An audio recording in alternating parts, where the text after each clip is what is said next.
I'm sitting in the Plataforma de Chagas clinic in Dr. Diego Moreno's office, and I'm struggling. I'm struggling with understanding what he's asking of me, what he is saying, and what is being communicated between him and his patients. I can pick out and understand every few words, but the language is unfamiliar and is spoken too fast for me to actually comprehend what is going on. I am scurrying to type and translate what is being said to me on my phone. I am also trying to formulate questions and typing them, but by the time they translate, I am too scared to butcher the words, and I don't know when is the proper time to ask. So I sit there, looking disinterested or like I haven't the slight idea of what is going on, and I feel disheartened. As I struggle with understanding the Spanish language, I feel a longing for Tagalog. Tagalog is the language spoken at home, and I notice that as I am trying to grasp Spanish and speak it, my mind continues to wander back to Tagalog. In my longing for a language that I can comprehend, I find myself lying in my bed in Tarija, Bolivia, watching Filipino movies and missing home. I also call my mom, and I cry to her.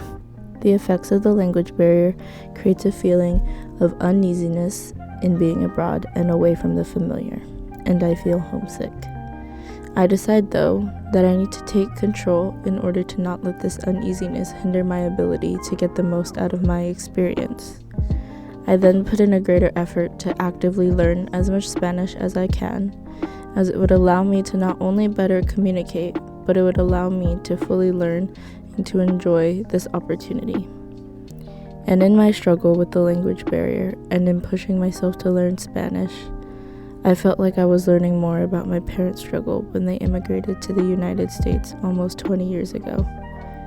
They came to a country that spoke a language that was not their primary language, and it added to the existing struggle of immersing yourself in a land and a culture that is not your own.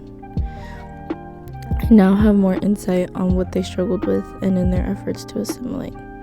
I also understand more now why they chose to only teach me English as I grew up, as they feared that learning multiple languages would cause me to struggle in the US.